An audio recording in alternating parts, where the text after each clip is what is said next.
pay for your sister's $70,000 wedding, or you're dead to us." My father said it over dinner, not even looking up from his plate like he was asking me to pass the salt. Then when the venue backed out over a missed deposit 3 weeks later, they called me 11 times in one night, begging. I let it ring twice before answering. My name is Amir. I'm 31, an accountant, the quiet second child who paid off my parents' mortgage arrears 4 years ago without asking for a thank you. My sister Hina is the golden one, the wedding announcement, the matching outfits at Eid, the seat closest to my mother. I was the one who fixed things. Nobody noticed the fixing.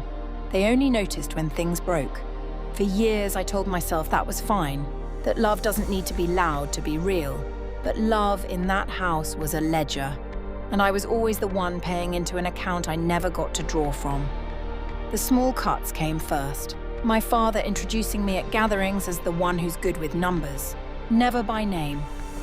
My mother forwarding Hina's engagement photos to the whole family group chat, and my own promotion 3 years earlier, met with a single thumbs-up emoji, a pause before they'd ask about my life, like they were budgeting their attention. Then came the wedding planning.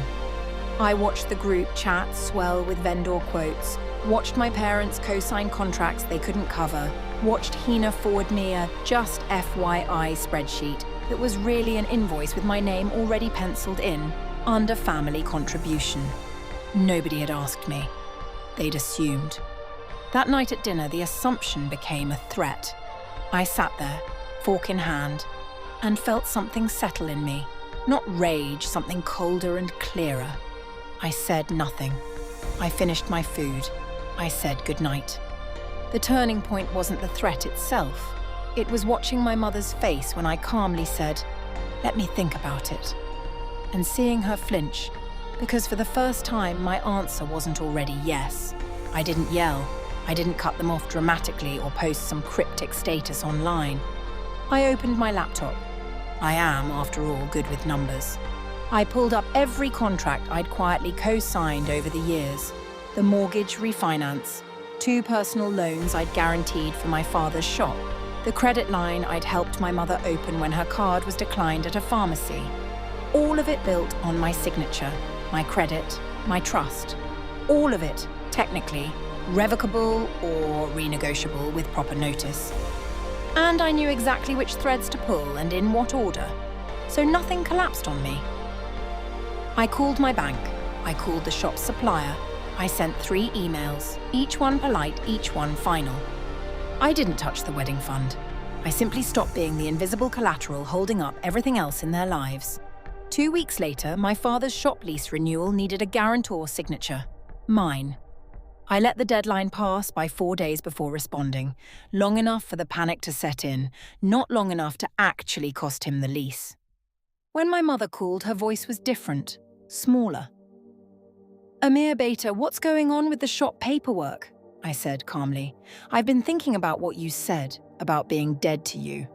I didn't want to make decisions for a family I'm not really part of. Silence. Then the apologies came, fast and messy, the kind that arrive only when the ledger flips. I didn't gloat. I didn't list grievances. I simply said I'd sign the lease renewal, as a father does for a son, not as a wallet does for a household, and that the wedding would need to be planned within what they could actually afford, without me. The wedding happened, smaller than planned, paid for by the people who'd promised to pay for it. My parents attended every event red-eyed and quiet, the kind of quiet that comes from finally seeing someone clearly. I wasn't invited to give a toast. I didn't need one. What stayed with me wasn't the satisfaction of watching them scramble. It was the stillness afterward. The first time in years I didn't feel like a resource being drawn down. My phone got quieter. My own life got louder. We speak now occasionally carefully, like people rebuilding something on a foundation that's finally honest. I don't know if it will ever be warm, but it's no longer a debt. Some people mistake silence for weakness. I learned that silence, used well, is just a plan waiting for its moment. I never raised my voice once. I didn't have to. I just stopped paying for a love that only showed up when the bill was due.